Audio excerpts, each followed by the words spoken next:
share with you a little bit how we started in animation and how we became the studio that we are today. Animest Pictures, based in Brussels, Belgium, we are probably one of the most prolific animation studios outside the big North American studios. We're starting now our seventh feature animated film. The first one came out in 2008, Fly Me to the Moon, and so we've been doing almost one film per year, which is fairly unique in terms of the international market, again, outside the big Pixar studios, etc. A few words on how it started. After I graduated from the University of Belgium in political and social sciences, with cinema, I went to USC Film School in Los Angeles, probably one of the better film schools in the world.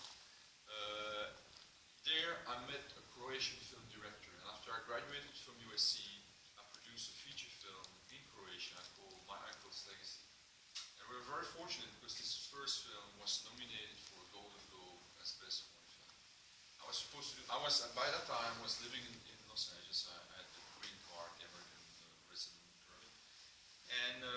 But I was supposed to do a second film with Crusoe when the Balkan War started, so we had to postpone the production. And as I was going back to Los Angeles, I stopped in Belgium to visit the family, and a friend of mine was working at a big digital studio in Brussels called Little Big One. And they were in big trouble. Little Big One was truly one of the world pioneers in digital studio. It was probably at the time the biggest digital studio creating digital animation, maybe in the world, but certainly one of the biggest ones. They had 65 people in 1990, that's a long time ago, when you were working with Silicon Graphic workstation that cost $25,000 per computer to be able to animate. It was fun. And they were going bankrupt. They were going bankrupt. And I'm telling you this because for me that was a really important lesson. They were making films with brand new technology, computer animation. This was very new at that time. But they were doing it as a service company. They were doing animation for other people's projects, whether it was a feature film, not feature animation, but some effects in feature film, or whether it was commercials or TV graphics. And with the new technology, it was certainly true then, it's still very much true today. The technology is changing so rapidly. You always have to renew your technology, your software, everything is changing. It's hard to amortize the investment that you make by being just a service company. You deliver a product to somebody else, you take profit margin, 25-30% away, but then it piles up. So when a friend of mine took me to that Little Big One in 1990, the boss of the director of the company said, we need to go into production. We need to create our own films so that we can make money on the films rather than on rather than selling our know-how. We need to own the films that we make so that you sell it not once but twice, 3 times. You know how it goes. You can lose money when you make a film, but you can also. So he thought he had to. And he asked me if I was interested, and as I explained, I was supposed to do another feature film, didn't go through because of the war in Balkan, so I said, why not? And when I was at USC, I had gone to a company called ShowScan Corporation. ShowScan was creating this motion simulation system for theme parks.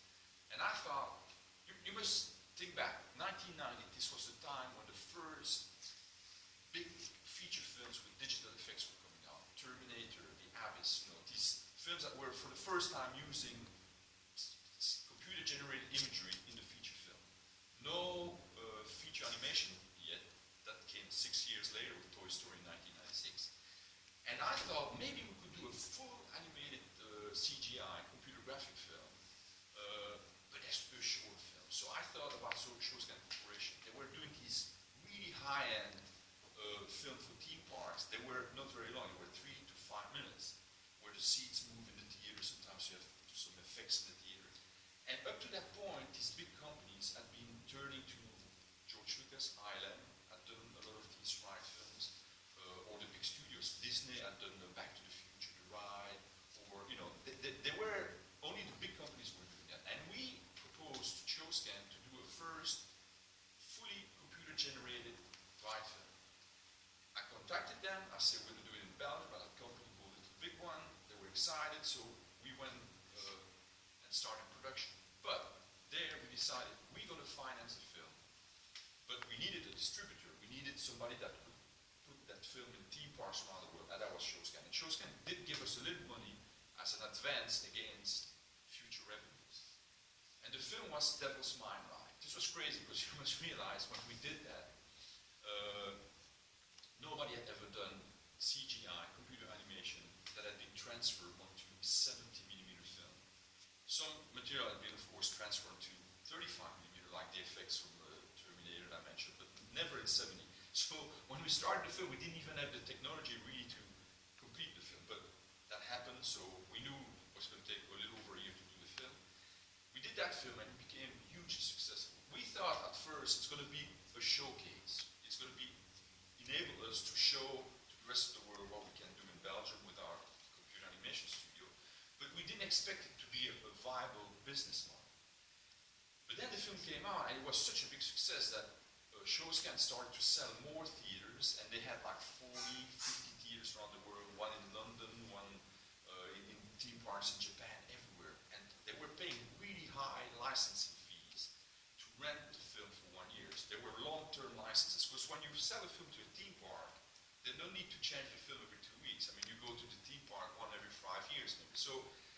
So that film became a huge success. And just one anecdote, the film was sold to a big casino in Las Vegas, the Excalibur Hotel. And they had a Showscan theater on the premise. The film Devil's Mine Ride played there non-stop from 1990 to 2007, for 70 years. The great thing about these films is that they were really high-end. We had huge budgets. They were 4-minute films. Devil's Mine Ride cost almost 1 million euros in 1990 for 4 minutes. These were gigantic budgets. Small films, but gigantic budgets. And again, to talk about money. It's not all about money, but if you don't have money, you cannot make film. If you don't have money, you cannot survive in this new area of digital technologies. I'm talking 25 years ago. Excalibur initially were paying around $120,000 per year in licensing fees. The last year, in 2007, they were still paying $70,000. So imagine 17 times on average, on an average 100,000 per year. Only in Excalibur, one casino paid for the entire film, and we sold the film everywhere around it. So, unfortunately, it was a great success for Little Big One, but too little too late. The company did go bankrupt. At that time, I was fortunate enough to meet with a really big TV producer in Belgium who decided to finance a new company. So I hired everybody from Little Big One and recreated a new studio, which is now our studio, Animest studio. And I think tomorrow, or the day after, I think it's tomorrow, you have people from Walking the Dog coming here. And they actually refer to, in the presentation, to Devil's Mine Ride. This is the film that we did. They also came from Little Big One, Walking the Dog, and then they worked at our company for 10 years, and then they went off. And so there was a really big pool of talented computer animators that already had some experience in Belgium. Long story short, for the next 10 years, from 1990, from Devil's Mine Ride, all the way to actually 15 years, to 2005, we became one of the world's leading suppliers of specialty films. Films first, this 5-minute film where you see it move in the theater. Then IMAX films. I made more IMAX 3D films than anybody else in the world. At that time I did like 8 of them. These were longer films, but still specialty, not feature film, not multiplex exhibition. And they were all computer generated. So we had a little bit live action in some of them, but most of them were computer generated. And we started to specialize on top of doing these films for these very special venues in 3D, stereoscopic cinema, where you have to put the glasses on. And so we gained a lot of experience in doing 3D films that were done in the computer. So in 2005, when we saw that Hollywood was paying attention to 3D cinema, we decided maybe now is the time to go and use our digital studio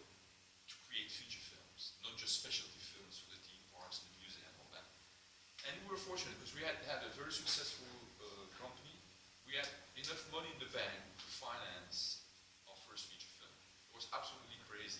We are three partners, and at one point, we say, what do? We pay ourselves some dividends, or we invest in a feature film.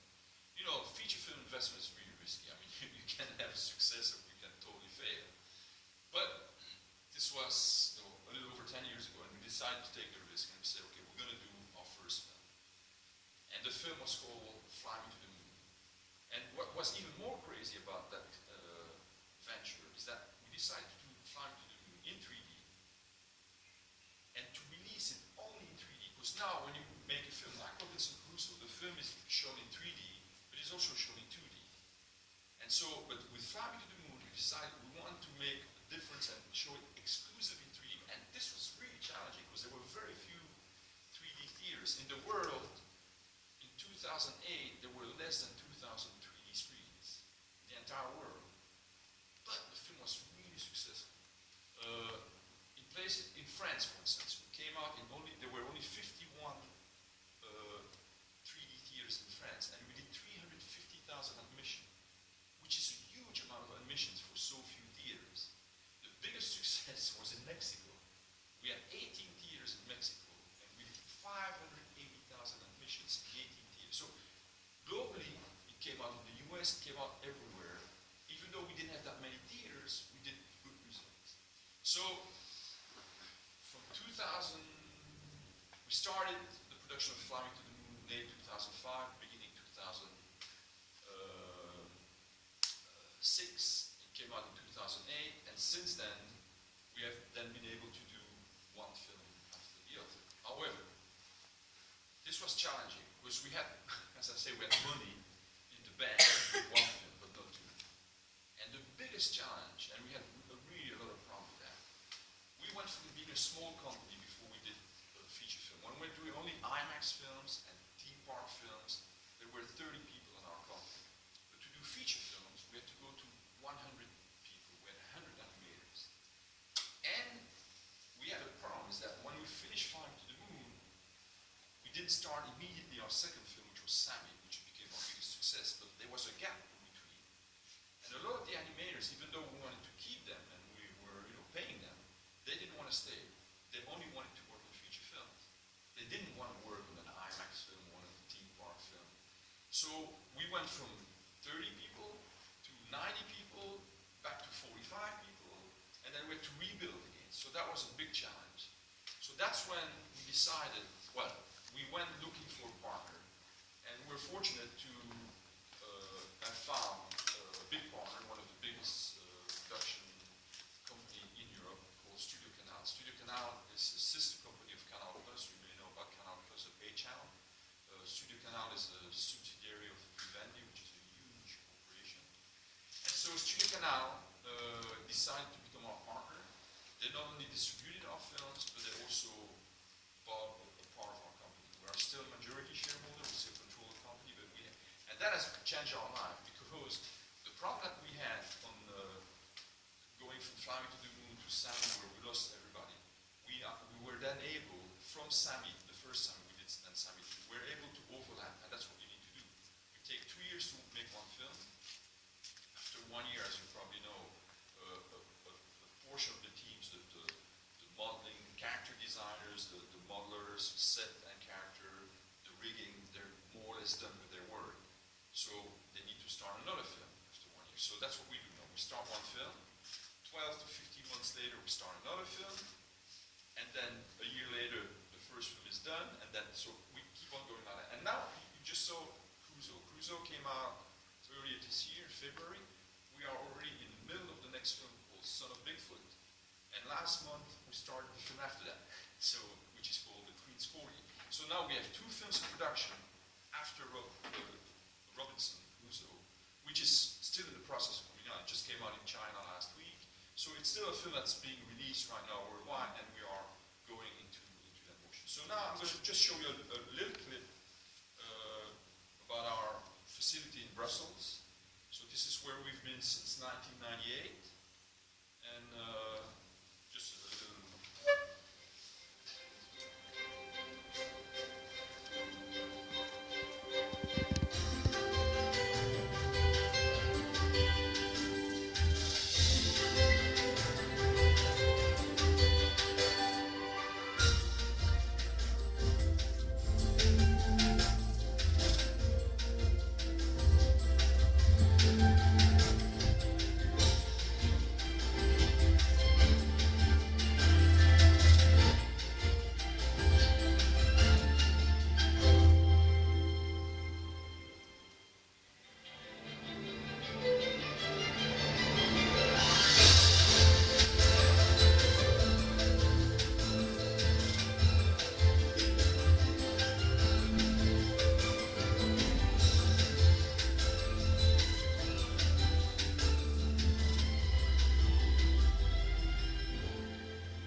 challenge when we decided to go into feature film production was to find good scripts.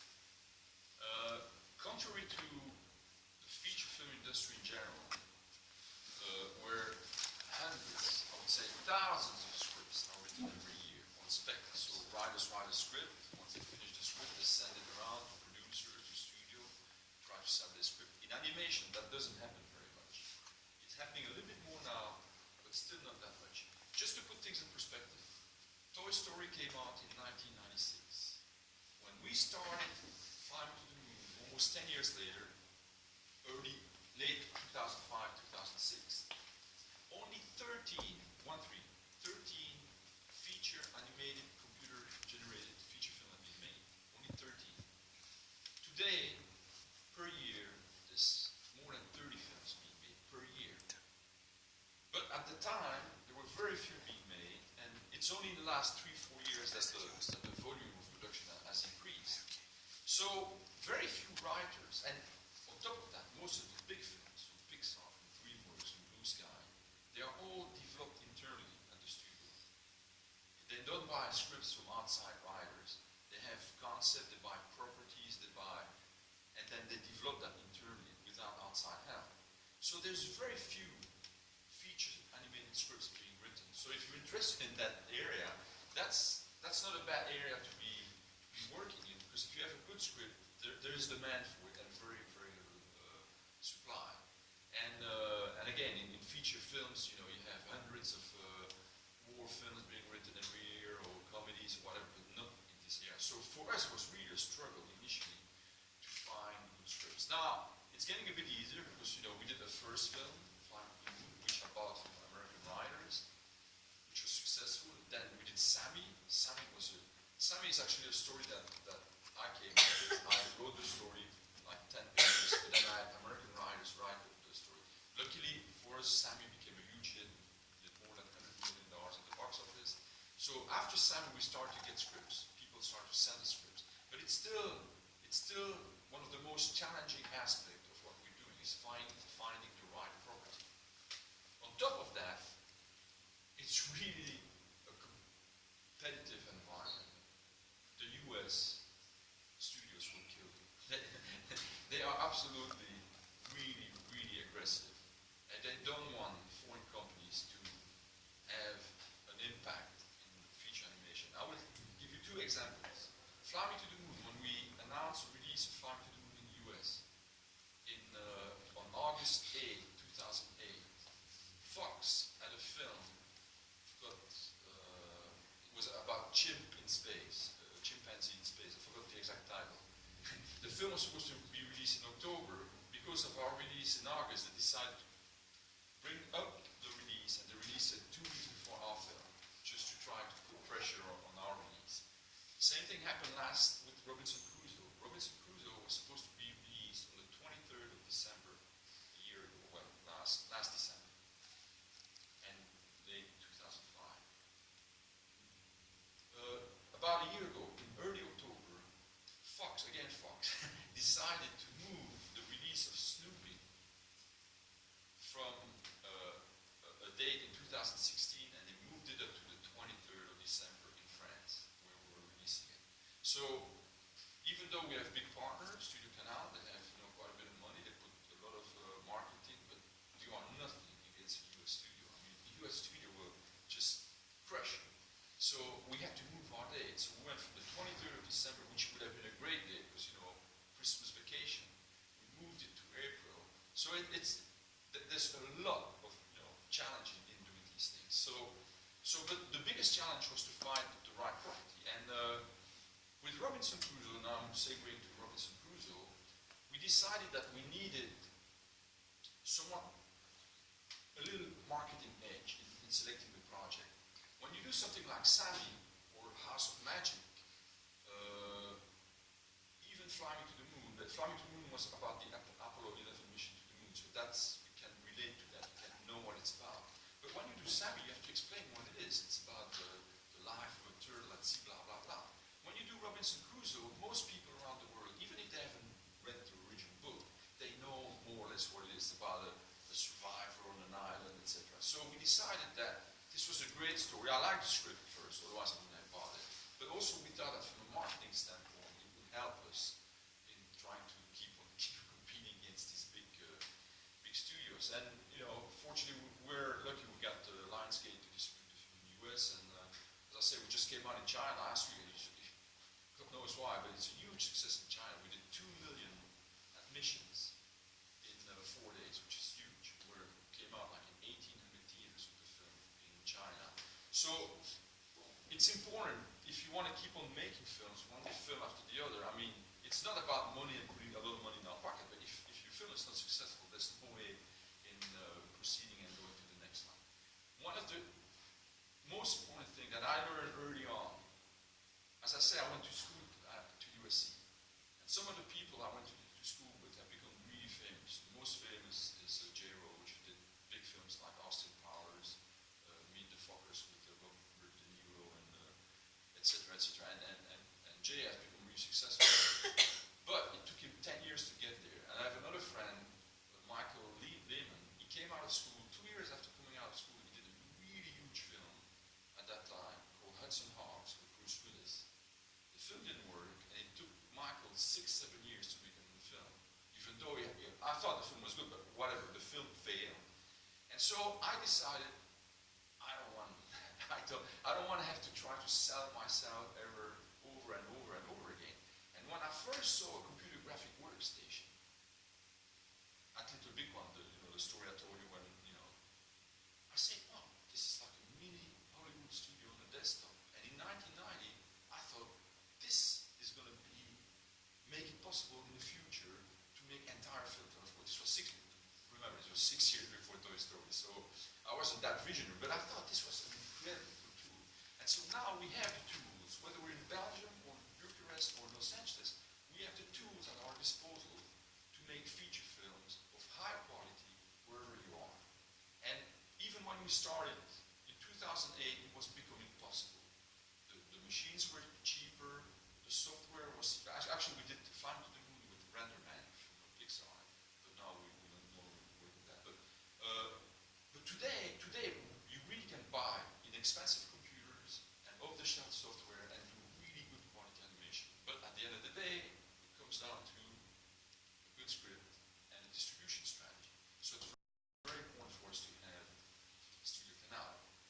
I'm also mentioning that because one of the most difficult things in film, whether it's live action or animation, it makes no difference.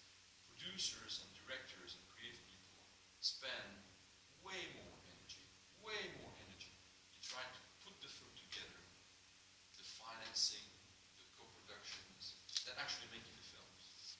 And that's really draining. And I know a lot of people that I've talked to and friends and colleagues that do feature animation. They do one film every 4 years, and then they do the film like us in maybe a year and a half, 2 years, and then 3 years. And that has been really fantastic for us.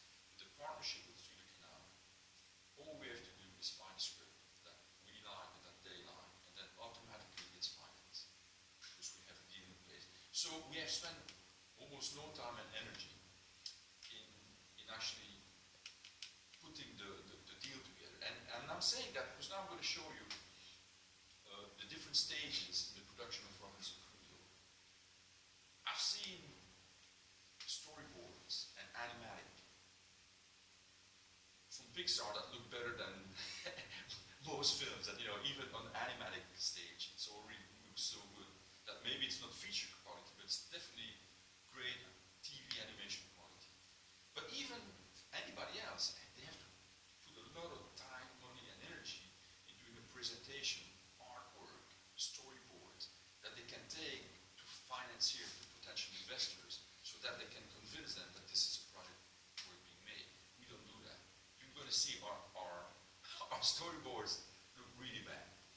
But they're not a sales piece, they're just a production tool. They're just a part of the production process. All we need to do in our storyboard is already find the rhythm, find the global staging, and then we go to animatic. But I will first show you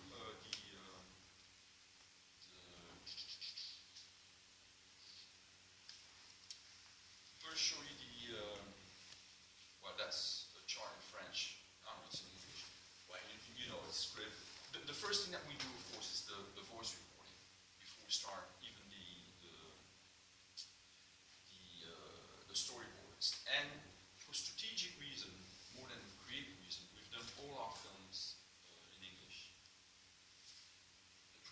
process of a feature animated film is 2-3 years. For us, it's 2 years. And once you start selling the film at the Cannes film market or the American film market, you need to show a clip of your film, maybe 10 minutes of your film, so you can start selling it. And if it were done in French, I'm a French-speaking native, it would be hard to go to the American film market, and then you would have to do dubbing. So we've always decided everything is going to be in English from the start, and then we'll dub the film in our own language, in French or in Flemish or in whatever, German, in all the language. So we start with that, and then the rest of the process is pretty straightforward. And I'll show you first, it's going to be 4 times the same scene, but first in storyboard form. All hands on deck! Get them sails down! And secure the yard arms! Well, tight! Get yourself below, mate! Oh, best you ride out the storm there! Gale!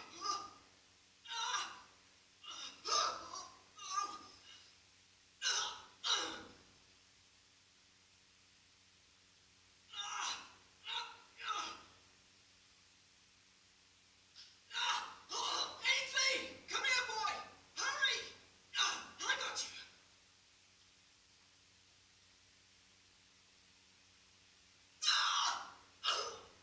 Hey! Hey! Open up! We're trapped in here! Help! Help!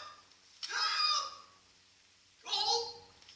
So you see what I mean. If we have to use this to go sell and convince people to invest, our budgets are around 20 million euros, 18 to 20 million euros.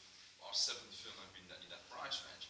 You know, we couldn't raise 100,000 euro with that kind of look. But for us, it's sufficient. It's sufficient to then go to the next stage with the animatic. Also, here the animatic, you will see, it's basically the same scene. The animatic for us is very important because that's where we determine the camera angles, the pacing of the shot. So basically everything is pretty much locked. Once we've approved the final animatic, that's how the film is going to be staged. Because as you will see, there's hardly any animation intent. So there's not even lip sync, or they move a little bit. I mean, but it's very basic. Again, it doesn't look good, but again, it's a production tool, not a sales tool. And for a lot of companies, at least up to the animatic, they need to create some good-looking animatic to raise the financing. And also, once you try to put a project together, it's challenging because it's always like the chicken and the egg. You need to have a good presentation to get the money, but without money, you cannot do a good presentation. For instance, the voices. A lot of presentations that I've seen, again, not from Pixar or anything, but from small independent company, they're not that great because they haven't had the money yet to do the proper casting, and so they don't have good voice talent and all that, so it's snowball, so it's tough. So here you're going to see exactly the same scene, but in animatic version. So it's what we call our 3D animatic, but very basic. It's already more or less the characters, the way they're going to look and the shape and all that, but it's quite basic. Hands on deck! Get them sails down! And secure the yard arms! Tight! Get yourself below, mate! Best you ride out the storm there!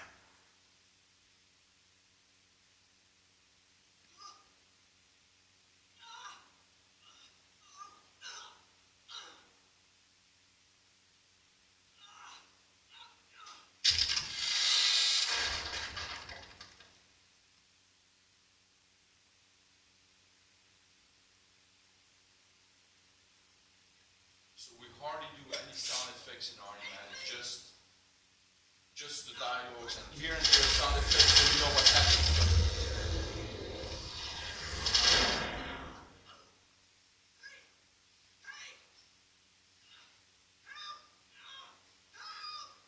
All hands on!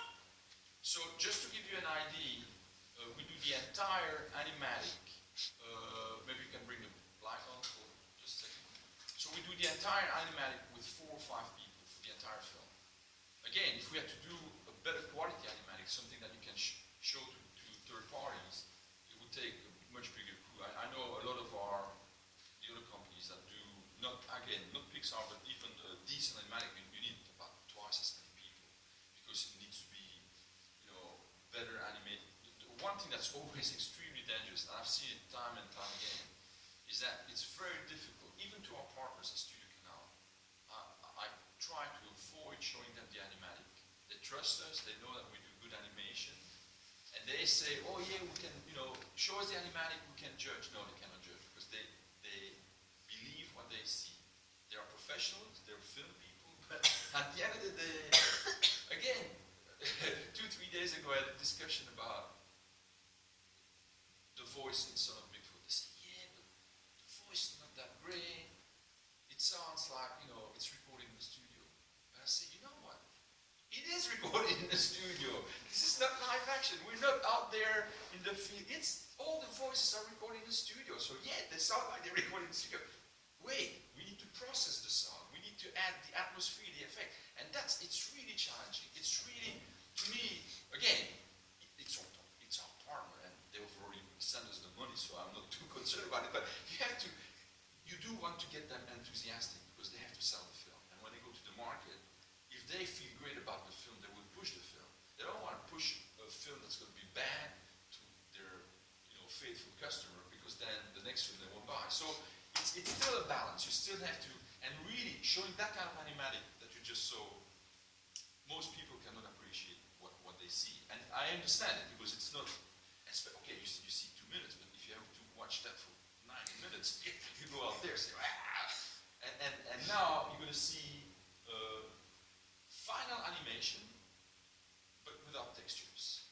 Well, really basic textures. And then the next stage I'll show you is this, but this is final animation. The animation is done. The character animation, I should say, and the camera animation and everything that moves is animated, but then it still doesn't look that great. But this I could show. Get them sails down and secure the yardarms tight. Get yourself below, mate. Best you ride out the storm there.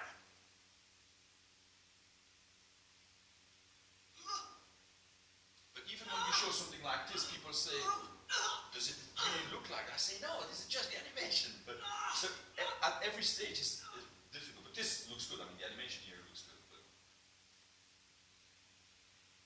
But without the texture, without the lighting, without the special effects, it's still not completely working. Ainsley! I got you.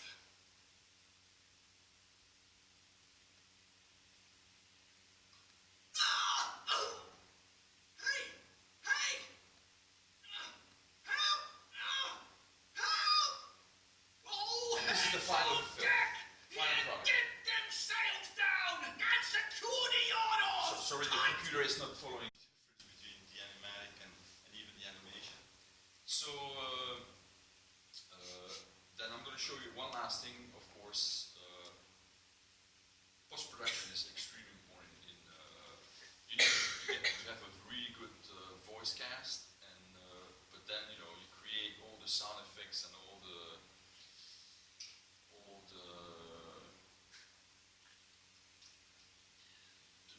real emotions also with all the soundtrack. And I was very fortunate when I did Fly Me to the Moon. I got a chance to work with a young composer. He's actually of Iranian origin, but German citizen, who had immigrated to the US, and he was a protege of Hans Zimmer. As you know, Hans Zimmer is one of the biggest composer in film of all time. And his name is Ramin Djawadi. And Ramin, big composer like Hans Zimmer, they do their overall composition, and then they have their system that do really the hard work. And Ramin had done the hard work for Hans Zimmer for a number of years. And the first music that he composed on his own was Prison Break, the TV series, the TV series. And so I hired Ramin to do Fly Me to the Moon, and we became friends. And it's a good thing because Ramin, it was the first feature that he did, was Fly Me to the Moon. But after that, he became a really big composer. Ramin has done Iron Man, he's done Pacific Rim, Games of Thrones, Ramin. So he's done really, really big. But he promised me that he would always do our music at a reasonable price. Because now, a guy like Ramin makes more than $1 million per film that he writes music for. So I could not afford $1 million Ramin has composed all the music for our films, and all of them. And I've had a great relationship with him. And so I'm just going to show you a few images of the. Oops.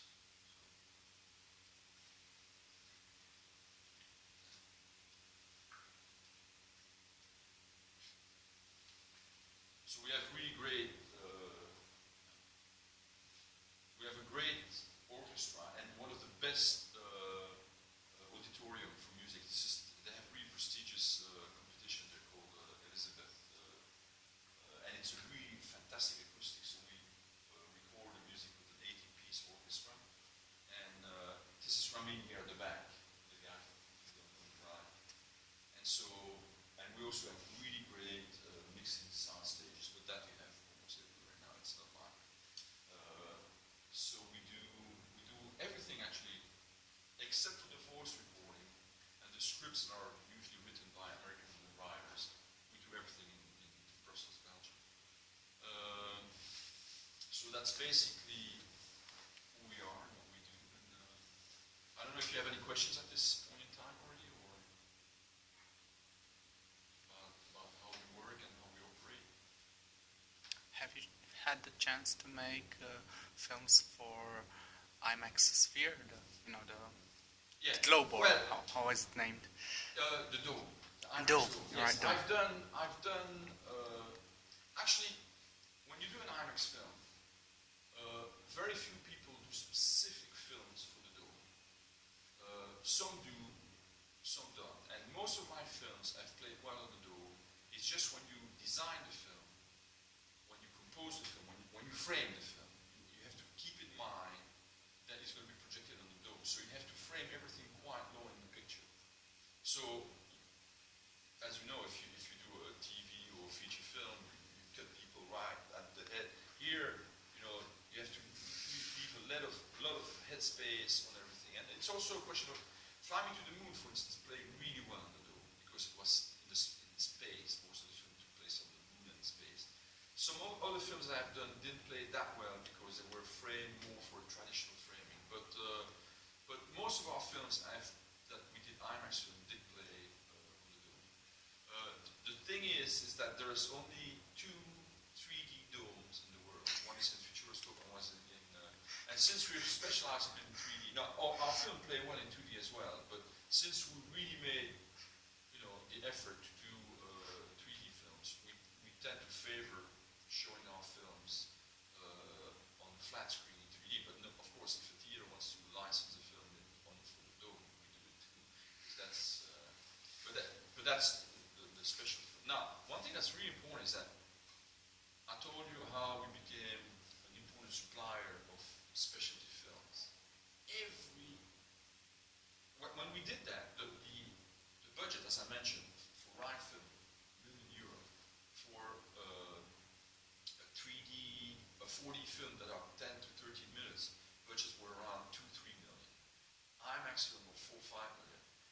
But this was still a substantial amount of money to invest, and then you have to wait a while to recoup the money. Because contrary to the feature film, which is much more risky, but the film comes out on Friday, and by Sunday evening you can already project how much the film is going to make, more or less. In the specialty film market, not at all. You make a film, and then you have to wait usually for the next year to be able to license, because most musea and theme parks license a film, keep it for 1 year, sometimes 2 years, so you have to wait for the license of the previous film to expire. So it's much longer term. So now what we're doing, we're not creating any more specialty films that are only designed as specialty films. In the past we did a lot of them, just for that market. Now what we do, Robinson Crusoe, we made a 13-minute theme park attraction called Robinson Crusoe. We used 9 minutes from the film, and we created 3.5 minutes of new animation for the transition. Now you have to design that ahead of time, but it's a very important component of the financing, because now we are in a very strong position. We are, as I say, still today one of the world leaders supplying that kind of specialty films. So we know the market, we know the customers, theme parks all around the world. But now a film like Crusoe would cost us maybe less than 500,000 instead of 2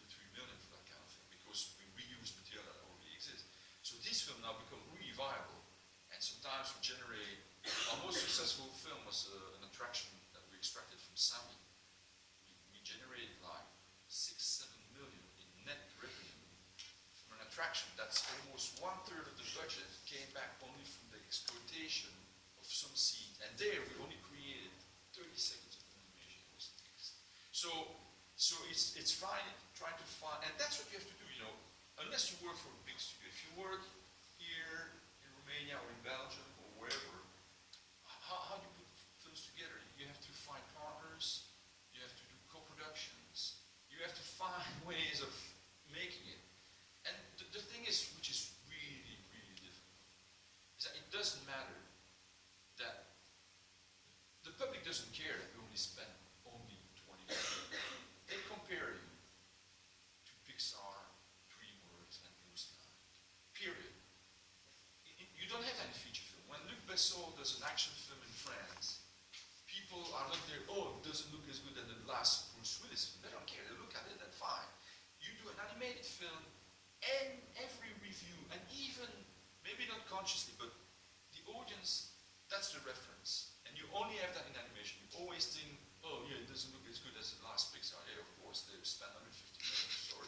But still, it doesn't look quite as good, but it still has to look pretty damn good.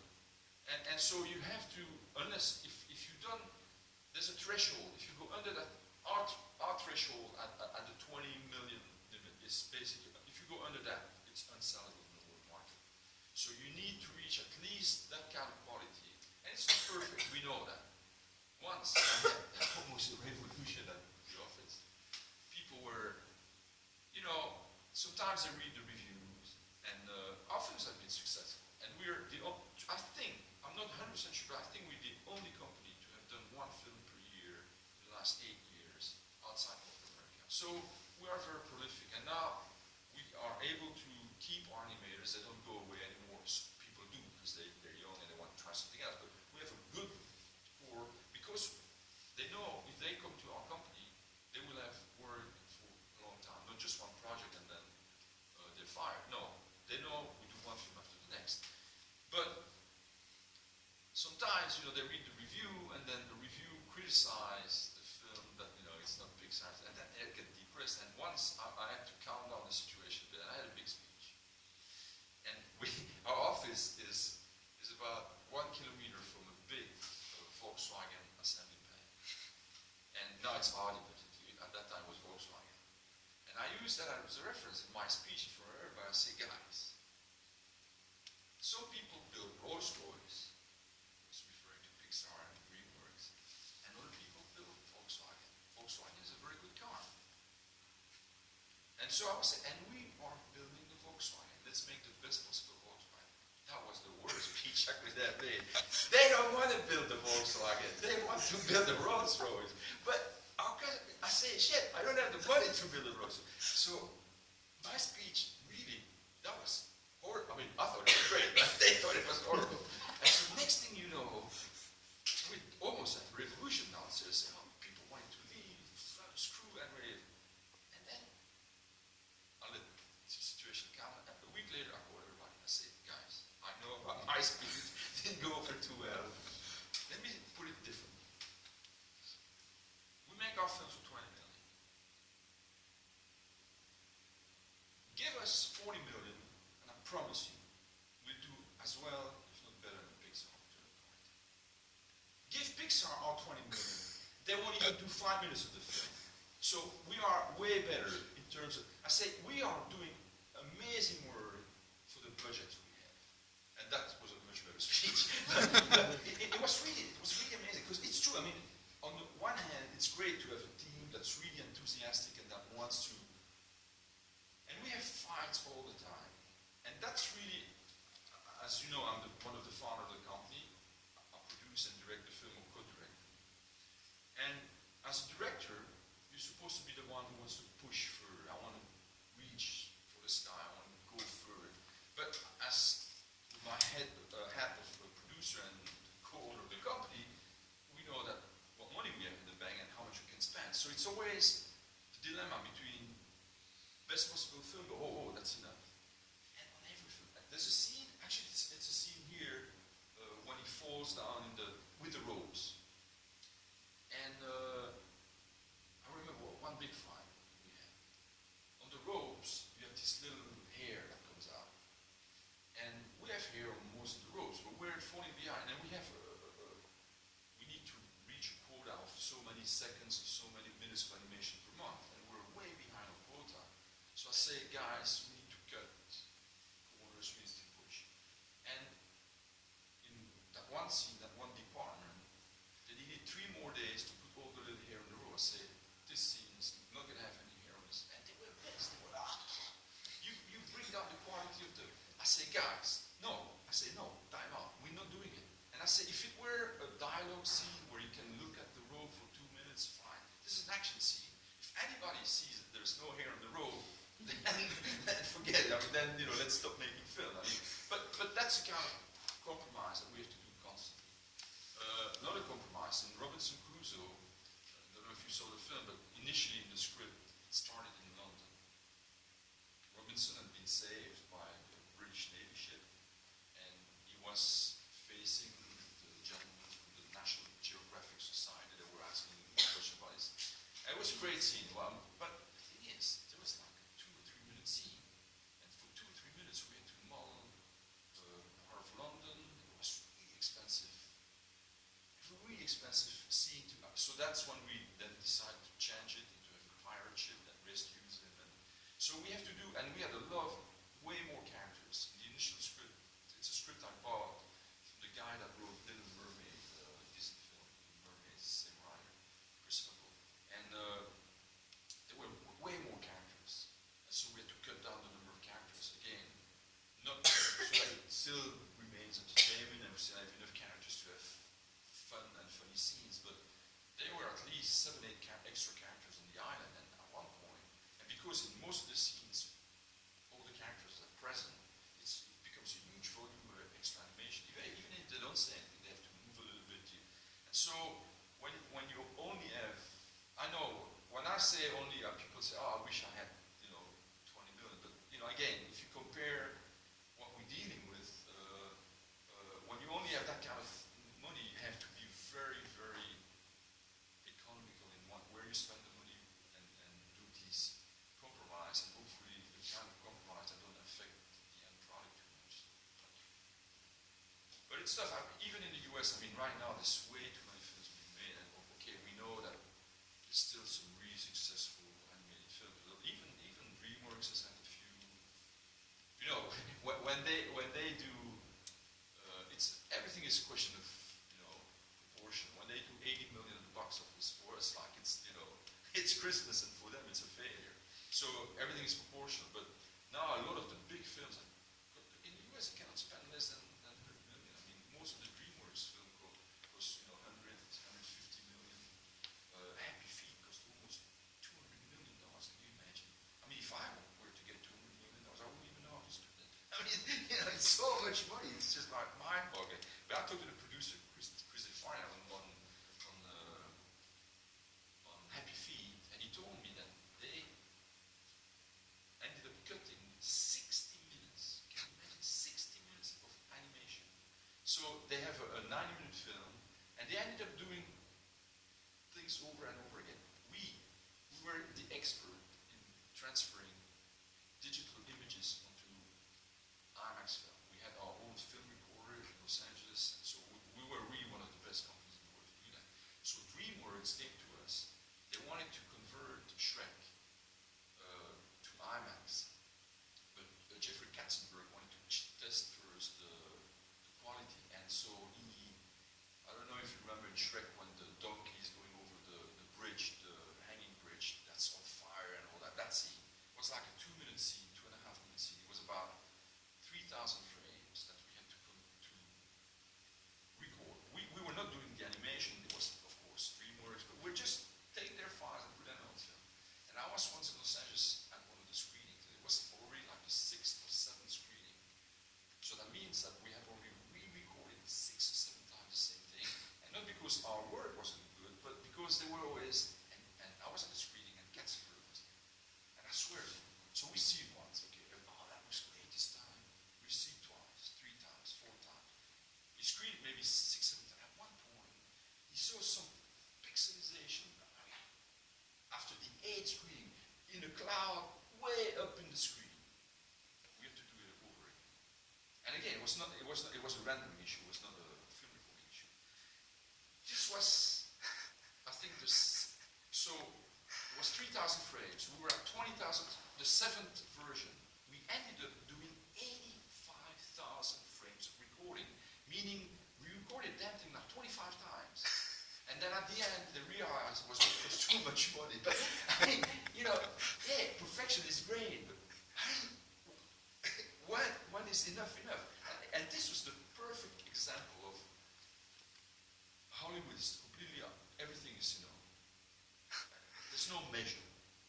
But that's also what we have to deal with. And when they come out, you know, they came out with Snoopy. I mentioned Snoopy that, you know, they took our day last. They had €5 million budget for the release of Snoopy.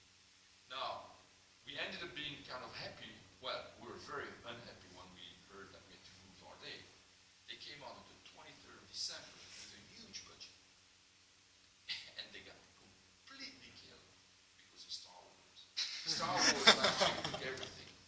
And they did, I think they did less than 500,000 admissions in France.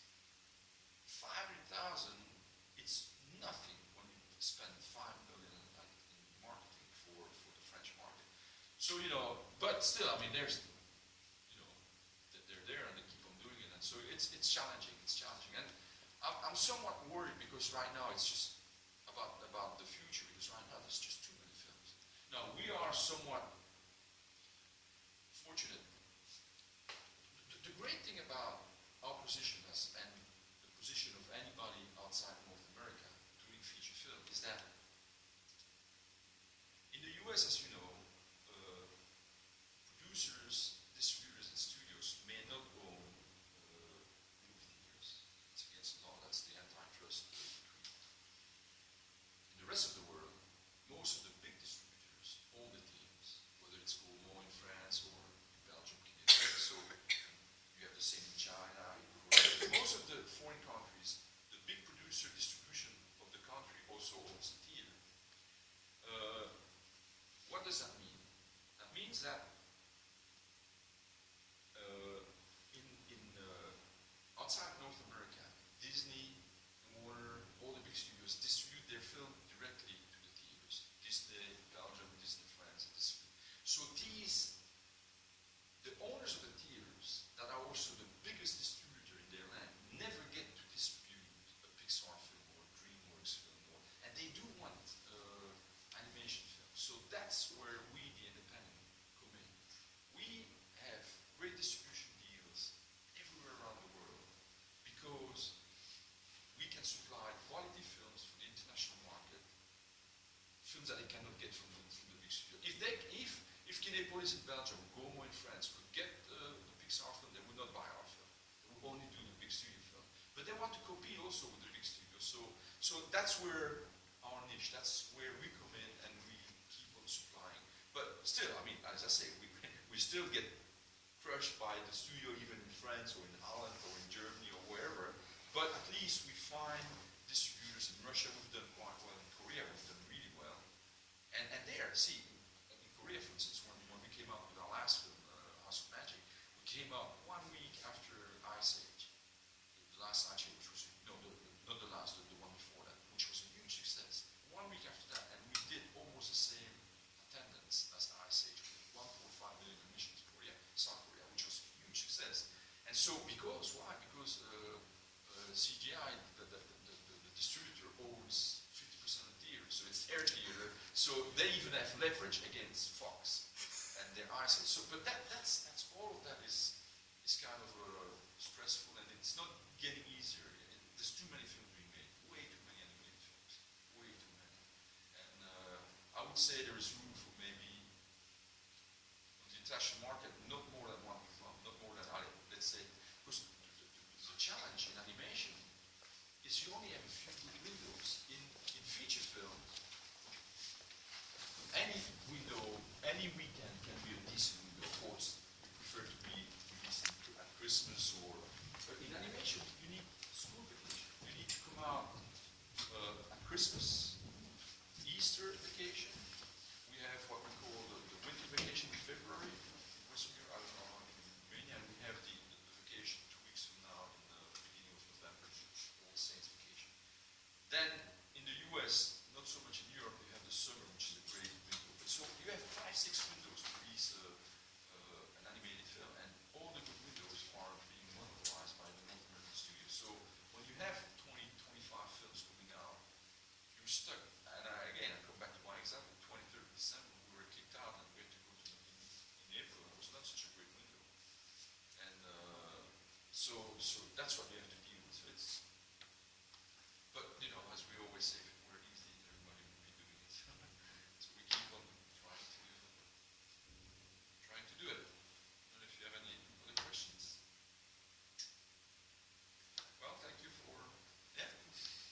was working on the SGI workstations?